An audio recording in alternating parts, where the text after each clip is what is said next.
다음 이야기는 한 통의 전화에서 시작됐습니다. 새벽 6시 20분, 아직 커튼 사이로 햇빛도 제대로 들어오지 않았던 시간, 제 휴대폰이 식탁 위에서 미친 듯이 울리기 시작했습니다. 화면에는 아버지 이름이 떠 있었습니다. 평소 아버지는 절대 이른 아침에 전화를 하지 않는 분이셨습니다. 평생을 원칙대로 살아오신 분이었고, 자식에게 힘든 내색 한 번 하지 않으셨고, 돈 이야기는 더더욱 입 밖에 꺼내지 않으셨던 분이었습니다. 그런데 그날 전화를 받자마자 수화기 너머로 들려온 아버지의 목소리는 제가 알던 아버지의 목소리가 아니었습니다. 떨리고 눌려있고 동시에 분노로 가득 차 있었습니다. 서윤아, 내가 거지냐? 그놈은 7만 원이면 내 자존심을 살 수 있다고 생각한 거냐? 순간 저는 숨이 돋는 줄 알았습니다. 아빠, 무슨 말씀이세요? 7만 원이라니요. 제 목소리도 저도 모르게 떨리고 있었습니다.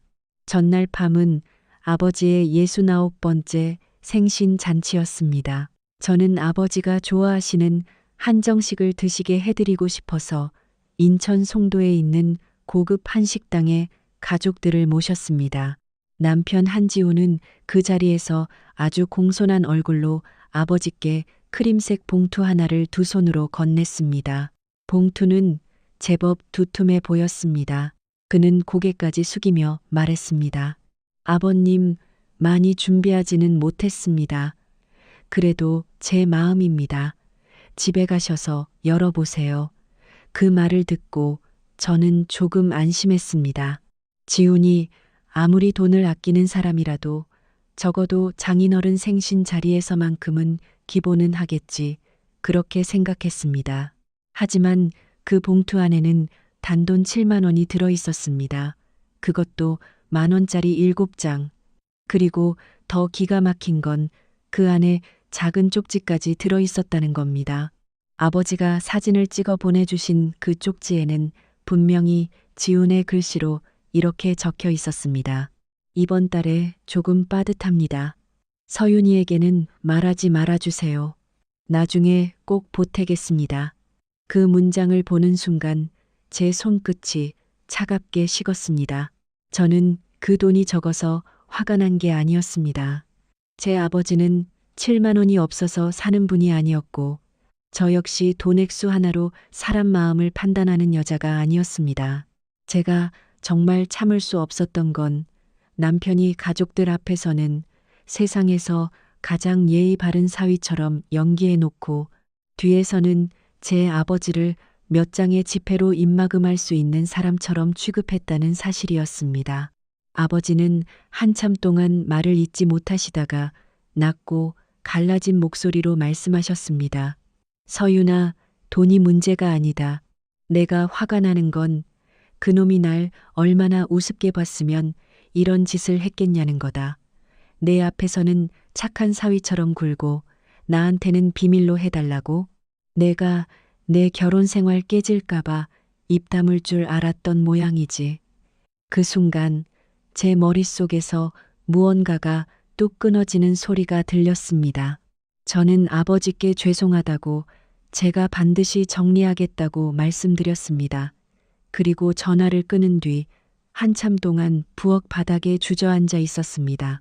안방에서는 남편이 아무 일도 없다는 듯 깊이 잠들어 있었습니다.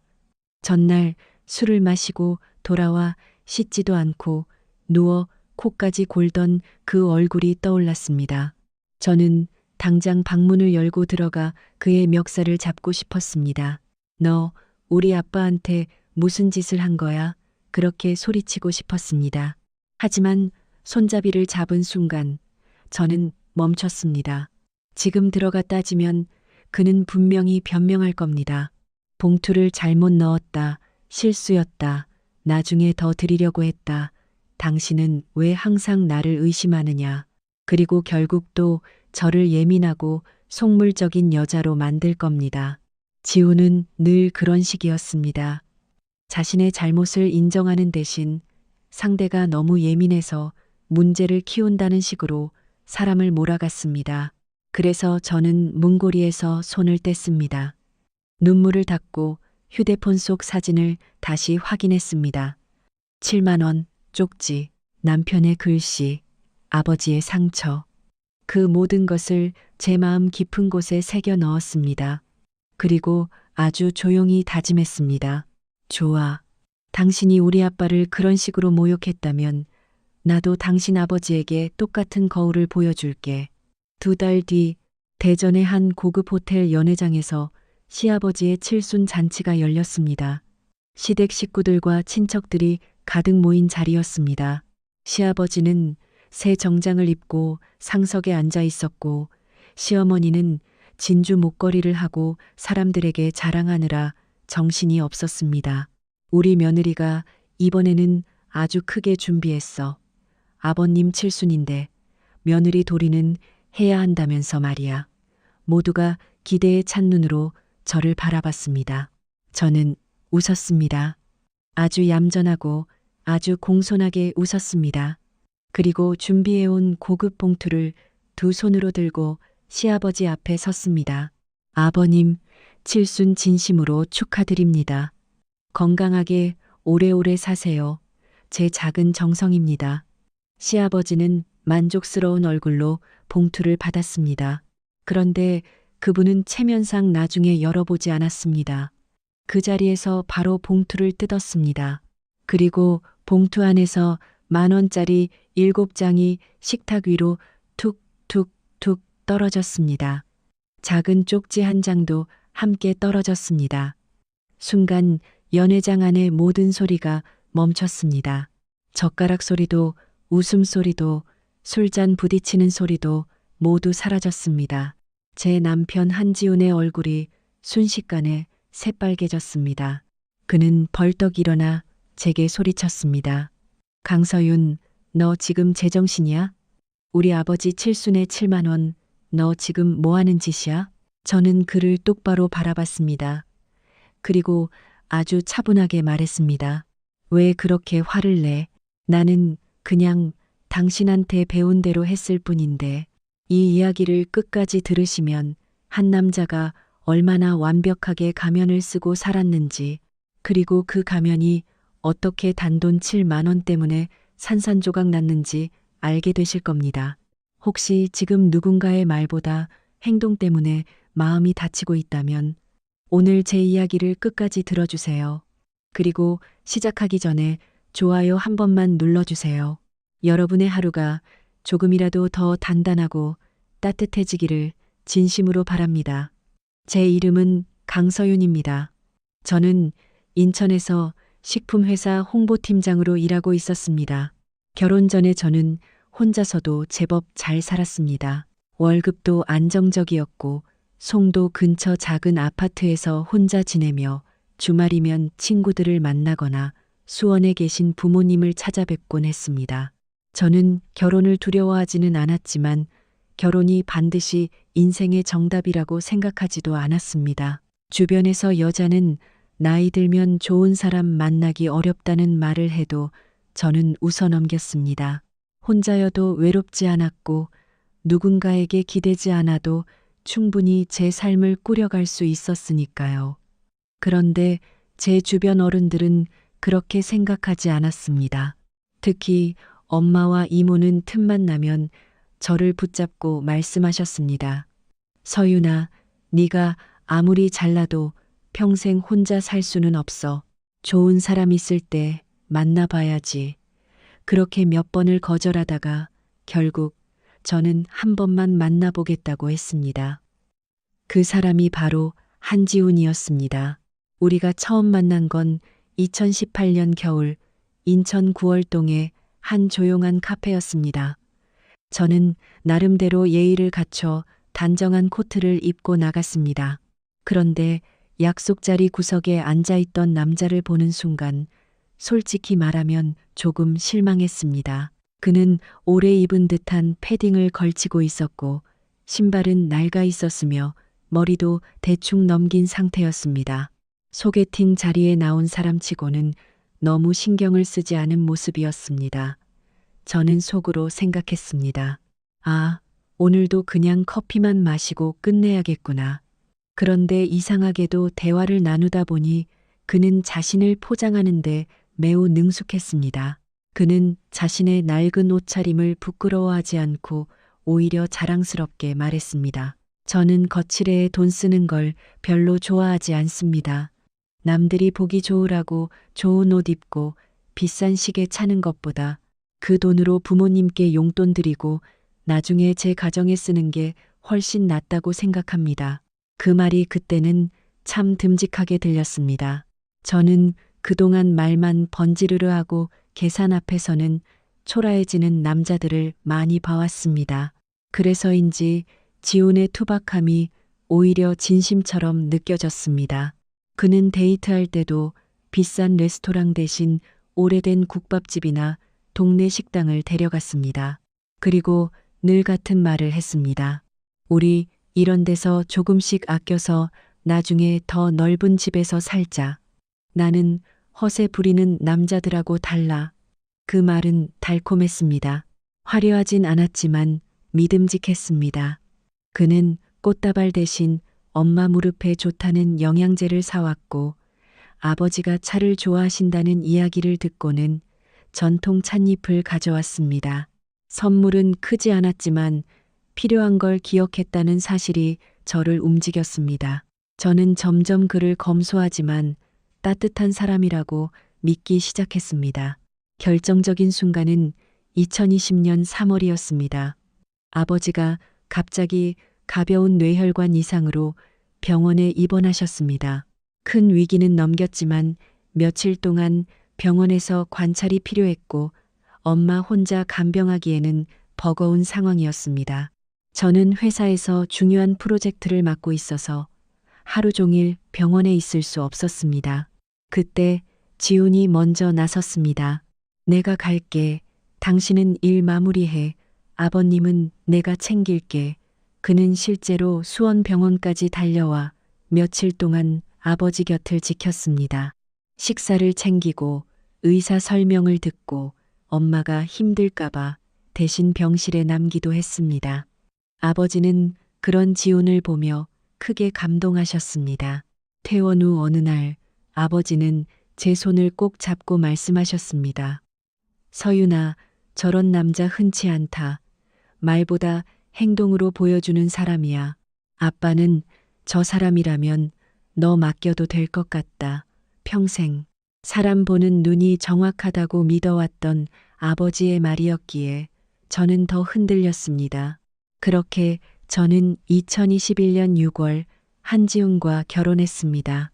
결혼 준비도 간소하게 했습니다. 지훈은 예물, 예단, 과한 혼수 모두 필요 없다고 했습니다. 우리끼리 잘 살면 되지. 거칠애가 무슨 소용이야. 그 돈으로 양가 부모님께 잘하면 돼.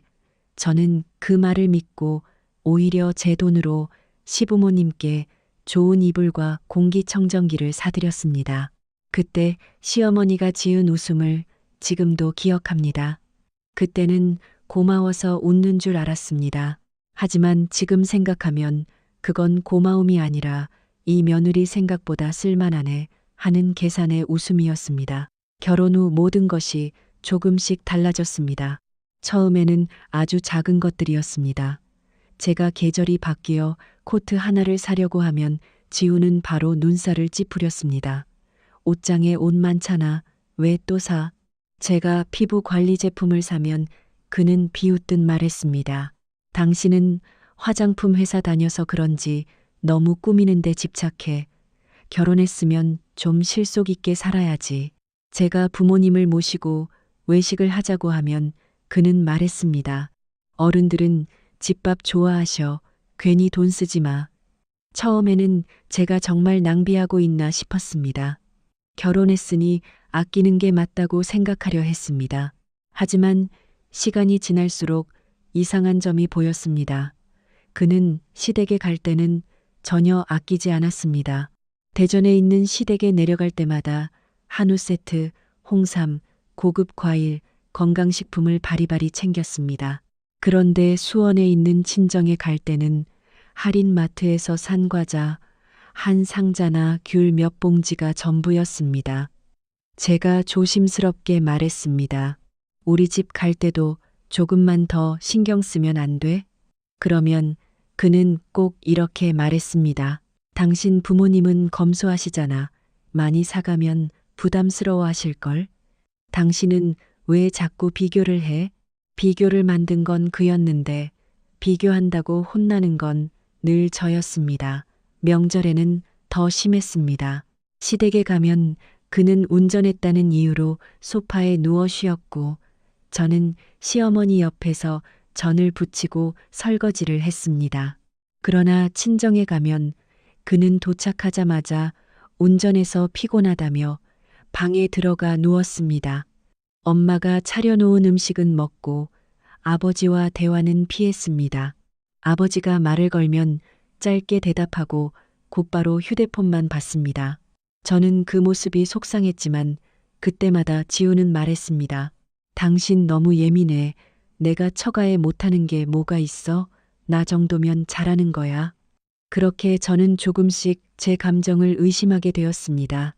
정말 내가 예민한 걸까? 내가 남편의 효심을 이해하지 못하는 걸까? 하지만 어느 날 제 의심은 확신이 되었습니다.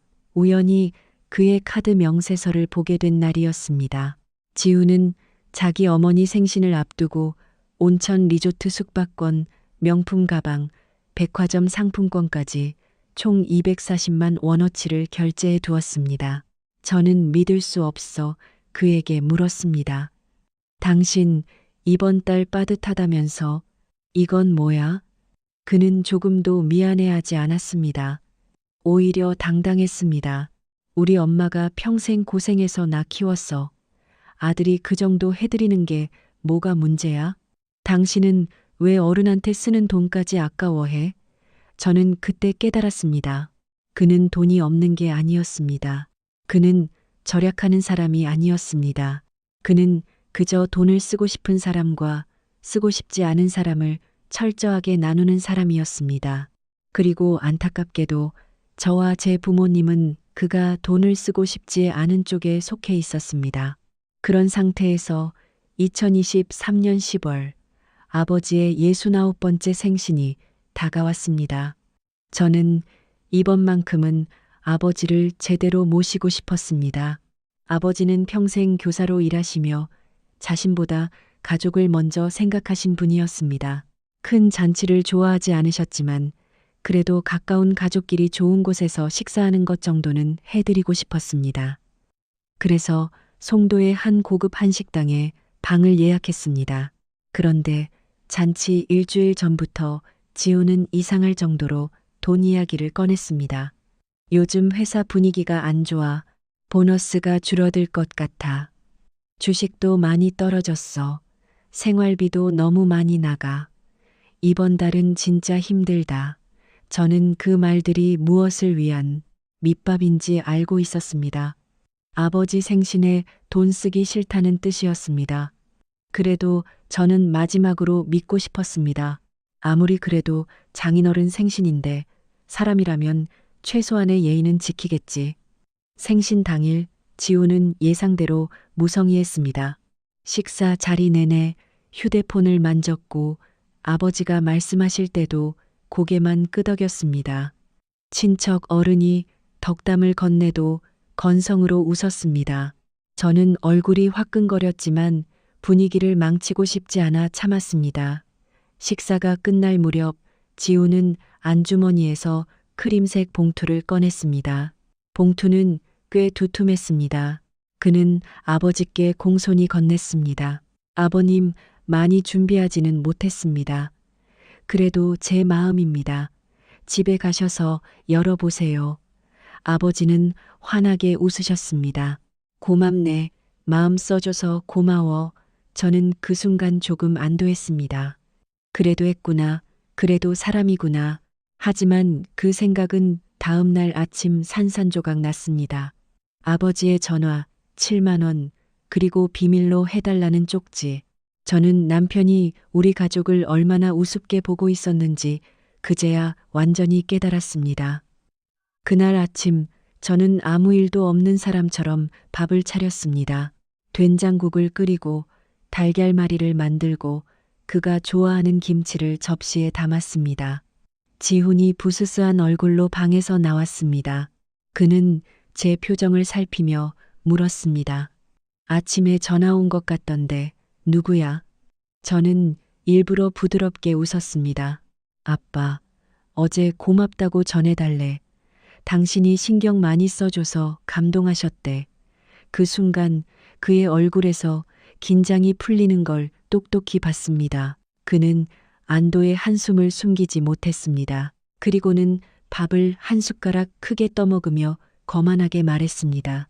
거봐, 내가 알아서 한다고 했잖아.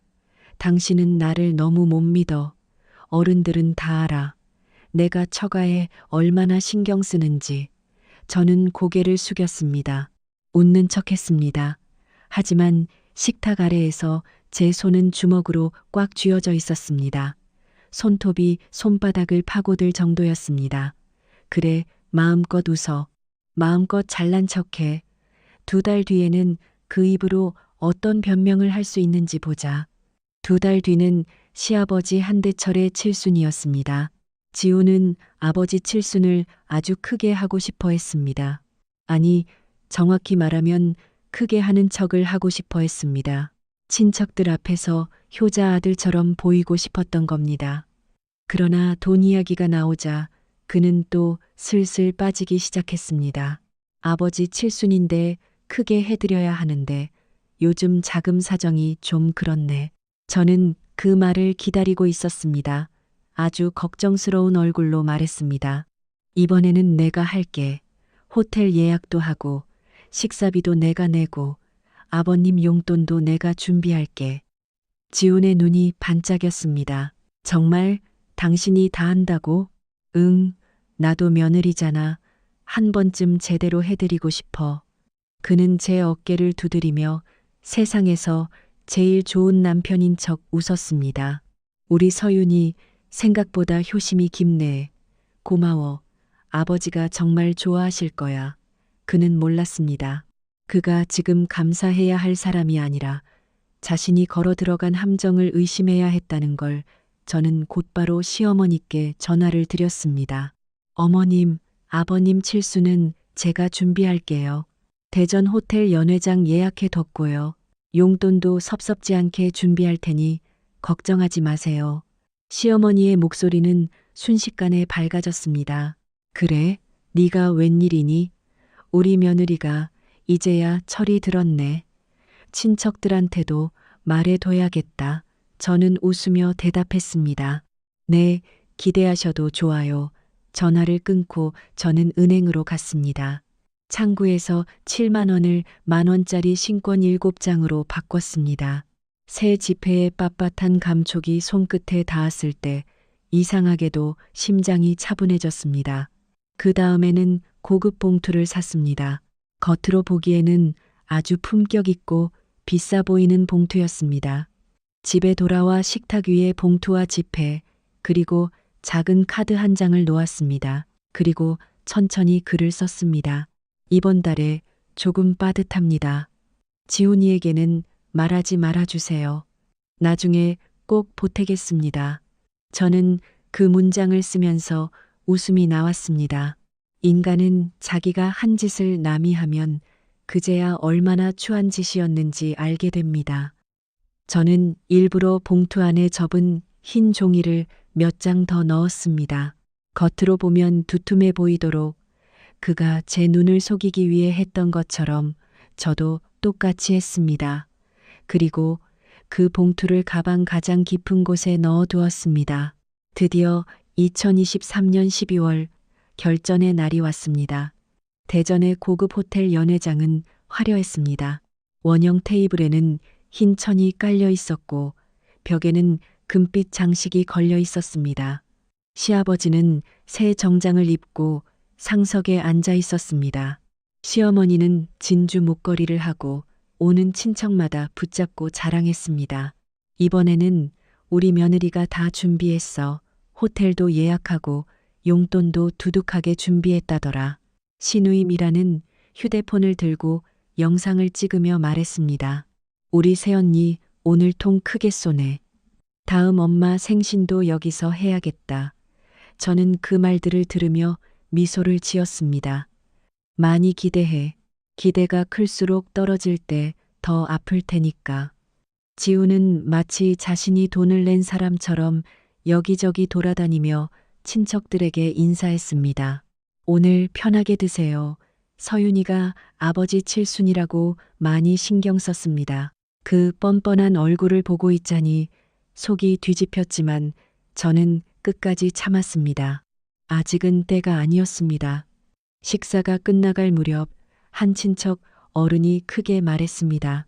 자, 이제 며느리 절도 받고 용돈도 받아야지. 오늘의 하이라이트 아니겠어? 사람들의 시선이 제게 쏠렸습니다. 저는 천천히 자리에서 일어났습니다. 가방에서 봉투를 꺼냈습니다. 고급스러운 봉투를 본 사람들은 작게 웅성거렸습니다. 봉투가 두툼하네. 며느리가 통이 큰가 봐. 한대철 씨 복 받았네. 저는 시아버지 앞에 섰습니다. 두 손으로 봉투를 들고 허리를 숙였습니다. 아버님, 칠순 진심으로 축하드립니다. 항상 건강하시고 오래오래 저희 곁에 계세요. 부족하지만 제 마음입니다. 시아버지는 입이 귀에 걸릴 듯 웃었습니다. 그래, 우리 며느리밖에 없구나. 그리고 그는 봉투를 바로 뜯었습니다. 그 순간 제 심장은 아주 조용해졌습니다. 마치 시간이 느리게 흘러가는 것 같았습니다. 봉투 입구가 열리고 안에 내용물이 식탁 위로 떨어졌습니다. 10,000원짜리 7장, 그리고 작은 쪽지 1장, 툭, 툭, 툭.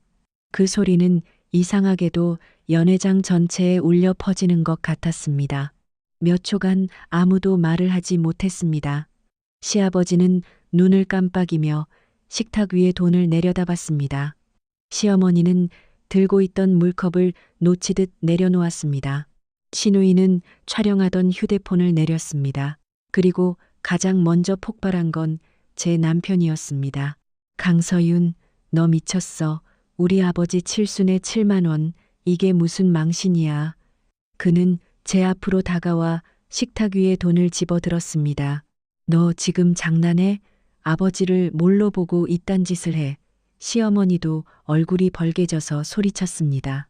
네가 드디어 미쳤구나. 시아버지 칠순에 이게 무슨 짓이야? 당장 무릎 꿇고 사과해.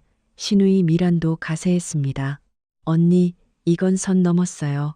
아무리 그래도 어른 생신에 이렇게 망신을 줘요. 친척들은 웅성거리기 시작했습니다. 어떤 사람은 저를 미친 여자 보듯 쳐다봤고 어떤 사람은 혀를 찼습니다. 저는 그 모든 시선을 조용히 받아냈습니다. 그리고 지훈을 바라보며 말했습니다. 왜 그렇게 화를 내? 그는 어이없다는 듯 웃었습니다. 저는 한 걸음도 물러서지 않았습니다. 당신이 지금 느끼는 그 기분, 2달 전 우리 아빠가 느낀 기분이야. 순간 지훈의 얼굴이 굳었습니다. 저는 말을 이어갔습니다. 2달 전 우리 아빠 생신 때 당신도 똑같이 했잖아. 두툼한 봉투를 건네고 집에 가서 열어보라고 하고 그 안에 7만 원 넣었잖아. 그리고 쪽지까지 썼지. 서윤이에게는 말하지 말아달라고. 연회장이 다시 술렁였습니다. 지우는 곧바로 소리를 질렀습니다. 거짓말하지 마. 내가 언제 그랬어. 너 지금 시댁 망신 주려고 없는 말 지어내는 거야? 시아버지도 지팡이를 짚고 벌떡 일어나려 했습니다. 내 아들이 그럴 리 없다. 아무리 돈을 아껴도 사돈한테 그런 짓을 할 놈은 아니야. 저는 웃었습니다. 아주 차갑게.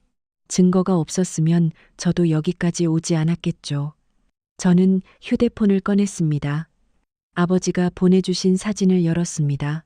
그 안에는 크림색 봉투, 10,000원짜리 7장, 그리고 지훈의 글씨로 적힌 쪽지가 선명하게 찍혀 있었습니다. 저는 화면을 확대해 모든 사람에게 보여주었습니다. 보이시죠? 이게 제 남편이 제 아버지 생신 때 드린 선물입니다. 7만 원. 그리고 비밀로 해달라는 쪽지. 친척들이 하나둘 휴대폰 화면을 들여다봤습니다. 누군가 작게 말했습니다. 글씨, 지훈이 글씨 맞는 것 같은데 또 다른 사람이 말했습니다. 아이고, 사돈생신에 7만 원은 너무했네. 방금 전까지 저를 노려보던 시어머니의 얼굴이 창백해졌습니다. 시아버지는 지훈을 바라봤습니다. 너, 이게 사실이냐? 지훈은 입술을 달싹였지만 아무 말도 하지 못했습니다. 저는 그 모습을 보며 확신했습니다. 끝났다. 그의 가면은 이제 완전히 벗겨졌습니다. 지훈은 뒤늦게 변명하기 시작했습니다. 아니야, 그건 그때 내가 진짜 사정이 안 좋았어. 나중에 드리려고 했어. 그리고 서윤이가 오해할까봐 저는 그의 말을 잘랐습니다. 오해? 당신이 두려워한 건 내 오해가 아니야. 당신이 우리 집을 얼마나 우습게 보는지 내가 알게 되는 거였지. 저는 가방에서 또 다른 봉투를 꺼냈습니다. 이번에는 서류 봉투였습니다. 저는 그 안에서 준비해온 이혼 서류를 꺼내 지훈 앞에 놓았습니다. 나는 7만 원 때문에 이혼하는 게 아니야. 나는 당신이 우리 아빠를 모욕했고 나를 속였고 효도라는 말로 자기 이기심을 포장했기 때문에 이혼하는 거야. 지훈의 눈이 흔들렸습니다. 서윤아, 잠깐만. 여기서 이러지 말고 나가서 이야기하자. 아니, 당신은 우리 아빠를 사람들 앞에서 착한 사위인 척 속이고 집에 가서 모욕했어. 그러니 당신도 사람들 앞에서 진짜 얼굴을 보여줘야 공평하지. 그는 그제야 무릎을 꿇을 듯 제 손목을 잡았습니다. 미안해. 내가 잘못했어. 내가 순간적으로 판단을 잘못했어. 한 번만 봐줘. 하지만 저는 더 이상 흔들리지 않았습니다. 제 마음은 그가 아버지께 쪽지를 쓴 순간 이미 끝났습니다. 저는 그의 손을 뿌리치고 말했습니다. 법원에서 봐. 그리고 그대로 연회장을 나왔습니다. 뒤에서는 시어머니가 울부짖는 소리, 친척들이 수군거리는 소리, 지훈이 제 이름을 부르는 소리가 뒤섞여 들렸습니다. 하지만 저는 한 번도 뒤돌아보지 않았습니다. 호텔 로비를 지나 밖으로 나오자 겨울바람이 얼굴을 스쳤습니다. 이상하게 춥지 않았습니다. 오히려 숨이 트였습니다. 그날 이후 지훈은 끊임없이 연락했습니다. 처음에는 애원했습니다. 서윤아, 내가 잘못했어. 한 번만 용서해줘. 우리 아직 끝낼 정도는 아니잖아.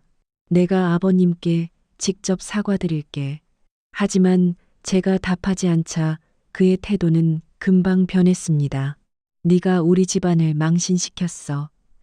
너 그렇게 독하게 살면 벌받아. 이혼하면 너도 손해볼 거야. 저는 그 모든 메시지를 캡처해 변호사에게 보냈습니다. 그리고 그의 번호와 시댁 식구들의 번호를 모두 차단했습니다. 얼마 지나지 않아 그의 회사에도 소문이 퍼졌습니다. 지훈은 회사에서 늘 원칙적이고 검소한 사람, 부모에게 잘하는 효자 이미지로 살아왔습니다. 그런데 장인어른 생신에 7만 원을 넣고 비밀로 해달라는 쪽지를 썼다는 이야기가 돌자 그는 하루아침에 웃음거리가 되었습니다. 사람들은 뒤에서 그를 7만 원 팀장이라고 불렀다고 합니다. 점심시간에 같이 밥 먹자는 사람도 줄었고 회의실에 들어가면 분위기가 어색해졌고 상사마저 회식 자리에서 농담처럼 말했다고 들었습니다. 한 팀장, 자네는 비용 절감 정신이 대단하더군. 장인어른 생신까지 절감했다며. 그가 가장 아끼던 것은 돈이 아니었습니다. 사실 그가 가장 두려워했던 건 체면이 무너지는 일이었습니다. 그리고 저는 그가 쌓아 올린 가짜 체면이 무너지는 소식을 들을 때마다 마음속 깊은 곳에서 조금씩 응어리가 풀리는 것을 느꼈습니다. 그러던 어느 주말 오후 그는 결국 수원에 있는 부모님 집으로 찾아왔습니다. 저는 그날 엄마가 부쳐주신 김치전을 먹으며 오랜만에 편안한 시간을 보내고 있었습니다. 그런데 대문 밖에서 누군가 큰 소리로 외치는 소리가 들렸습니다. 아버님, 저 지훈입니다. 한 번만 만나주세요. 제가 죽을 죄를 지었습니다. 창문 틈으로 보니 그는 대문 앞에 무릎을 꿇고 있었습니다. 며칠이나 잠을 못 잔 사람처럼 얼굴은 챘고 옷차림도 엉망이었습니다. 그는 동네 사람들이 쳐다보는 것도 아랑곳하지 않고 계속 소리쳤습니다. 아버님, 제가 잘못했습니다. 서윤이 마음 좀 돌려주세요. 제가 3천만 원이라도 드리겠습니다. 제발 한 번만 살려주세요. 3천만 원, 7만 원도 아까워 벌벌 떨던 사람이 이제 와서 3천만 원을 말하고 있었습니다. 저는 기가 막혀 웃음조차 나오지 않았습니다. 엄마는 화가 나서 나가려 했지만 아버지가 조용히 막으셨습니다. 내가 나가마. 아버지는 방 안 서랍에서 봉투 하나를 꺼내셨습니다. 저는 그것이 무엇인지 바로 알았습니다. 그날 지훈이 아버지께 준 바로 그 7만 원 봉투였습니다. 아버지는 그 봉투를 버리지 않고 간직하고 계셨던 겁니다. 대문이 열리자 지훈은 살았다는 듯 아버지 발치로 기어가 매달렸습니다. 아버님, 제가 정말 미쳤었습니다. 한 번만 용서해 주세요. 제가 돈도 드리고 평생 잘하겠습니다. 서윤이에게 이혼만은 하지 말라고 말씀해 주세요. 아버지는 그를 한참 내려다보셨습니다. 그리고 아무 말 없이 손에 들고 있던 봉투를 그의 얼굴 앞으로 던지셨습니다. 봉투가 바닥에 떨어지며 10,000원짜리 7장과 그 문제의 쪽지가 흩어졌습니다. 지우는 멍하니 그것을 바라봤습니다. 아버지가 낮은 목소리로 말씀하셨습니다. 내 눈에는 내가 3천만 원 주면 딸 팔아먹는 늙은이로 보이냐? 지우는 아무 말도 하지 못했습니다. 아버지는 바닥에 돈을 가리키며 다시 말씀하셨습니다. 이거나 주워가라. 그리고 다시는 내 딸 앞에 나타나지 마라. 네가 그 쪽지에 서윤이에게 말하지 말아 달라고 쓴 순간 너는 내 사위가 아니었다. 아버지는 대문 옆에 놓여있던 굵은 소금 한 줌을 집어들고 지훈 앞에 뿌리셨습니다. 재수 없다. 썩 물러가라. 그리고 대문을 닫으셨습니다. 저는 창문 안에서 그 모습을 보고 있었습니다. 바닥에 흩어진 7만 원과 소금, 그 앞에 주저앉은 지훈의 모습, 그 장면을 보는 순간 제 안에 마지막으로 남아있던 분노까지 조용히 사라지는 것 같았습니다. 결국 우리는 2024년 4월에 이혼했습니다. 저는 변호사를 선임했고 결혼 생활 동안의 재산 기여도 그의 부당한 재정 통제, 협박성 메시지, 그리고 아버지에게 준 모욕의 증거들을 모두 제출했습니다. 지우는 처음에는 버텼지만 회사와 가족 모두에게 체면을 잃은 뒤 더 이상 버틸 힘이 없었는지 결국 도장을 찍었습니다. 법원에서 이혼 확인서를 들고 나오는 날 하늘이 유난히 맑았습니다. 저는 그날 처음으로 깊게 숨을 들이마셨습니다. 결혼 생활 내내 가슴 위에 얹혀있던 무거운 돌덩이가 드디어 내려간 기분이었습니다. 이혼 후 얼마 지나지 않아 저는 부모님을 모시고 수원에 있는 조용한 한정식 집에 갔습니다. 대단한 잔치는 아니었습니다. 하지만 그날만큼은 오직 우리 가족만을 위한 따뜻한 식사였습니다. 아버지는 오랜만에 웃으셨고 엄마는 제 손을 자꾸만 쓰다듬으셨습니다. 식사가 끝날 무렵 저는 준비해온 봉투를 아버지께 건넸습니다. 안에는 400만 원이 들어 있었습니다. 아버지는 깜짝 놀라 손사래를 치셨습니다. 야, 네가 이제 혼자 살아야 하는데 이런 돈을 왜 써? 저는 아버지 손에 봉투를 꼭 쥐어드렸습니다. 이건 그 7만 원을 갚는 돈이 아니에요. 아빠 마음 다친 걸 돈으로 갚을 수는 없으니까요. 이건 그냥 제 마음이에요. 그리고 고마워서 드리는 거예요. 저를 그런 사람에게 다시 돌려보내지 않아줘서. 아버지는 한참 동안 봉투를 바라보다가 눈시울을 붉히셨습니다. 그리고 조용히 말씀하셨습니다. 우리 딸, 이제야 다시 너답게 사는구나. 그 말 한마디에 저는 울고 말았습니다. 하지만 그건 슬픔의 눈물이 아니었습니다. 억울해서 흘리는 눈물도 아니었습니다. 마침내 제 삶을 되찾은 사람의 눈물이었습니다. 지금 저는 다시 혼자 살고 있습니다. 아침에 눈을 뜨면 누구의 눈치도 보지 않고 커피를 내리고 주말이면 엄마와 시장에 가고 아버지를 모시고 병원 검진도 다닙니다. 돈을 쓸 때마다 죄책감을 느끼지 않아도 되고 제 부모님께 무언가를 해드릴 때마다 남편의 눈치를 보지 않아도 됩니다. 사람들은 가끔 묻습니다. 이혼하고 외롭지 않아요? 솔직히 말하면 외롭지 않습니다. 오히려 결혼 생활 중에 더 외로웠습니다. 같은 집에 살면서도 내 마음을 이해하지 못하는 사람, 내 부모를 우습게 보는 사람, 내 상처를 예민함으로 몰아가는 사람과 사는 것보다 혼자 사는 지금이 훨씬 따뜻합니다. 저는 이 일을 겪으며 하나를 배웠습니다. 검소함과 인색함은 다릅니다. 효도와 이기심도 다릅니다. 진짜 효도는 자기 부모만 귀하게 여기고 배우자의 부모를 낮춰보는 것이 아닙니다. 진짜 좋은 사람은 돈을 많이 쓰는 사람이 아니라 상대의 가족과 마음을 함부로 대하지 않는 사람입니다. 7만 원은 큰 돈이 아닐 수 있습니다.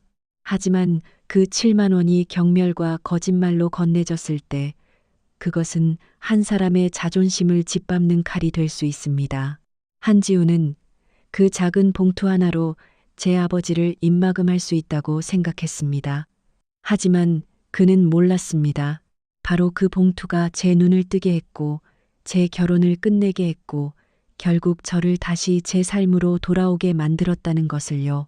혹시 지금 이 이야기를 듣고 계신 분들 중에도 누군가의 이기심을 사랑이라고 착각하고 참고 계신 분이 있다면 꼭 기억해 주세요. 당신의 가족을 무시하는 사람은 언젠가 당신도 무시합니다. 당신의 마음을 가볍게 여기는 사람은 언젠가 당신의 인생도 가볍게 여깁니다. 참고 견디는 것이 항상 미덕은 아닙니다. 때로는 떠나는 것이 가장 강한 선택이고 나 자신을 지키는 가장 분명한 복수입니다. 오늘 제 이야기가 답답했던 마음을 조금이라도 시원하게 해드렸다면 좋아요와 구독 부탁드립니다. 여러분의 댓글 하나가 비슷한 상처를 겪은 누군가에게 큰 위로가 될 수 있습니다. 저는 이제 더 이상 누군가의 가짜 사랑에 속지 않습니다. 제 곁에는 저를 진심으로 아껴주는 가족이 있고 무엇보다 이제는 제 자신을 지킬 줄 아는 제가 있으니까요. 그러니 여러분도 잊지 마세요. 나를 무너뜨리는 사람 곁에 오래 머무르는 것보다 혼자라도 당당하게 걸어가는 삶이 훨씬 더 아름답습니다. 제 긴 이야기 들어주셔서 감사합니다. 모두 자신을 함부로 대하지 않는 하루 보내세요.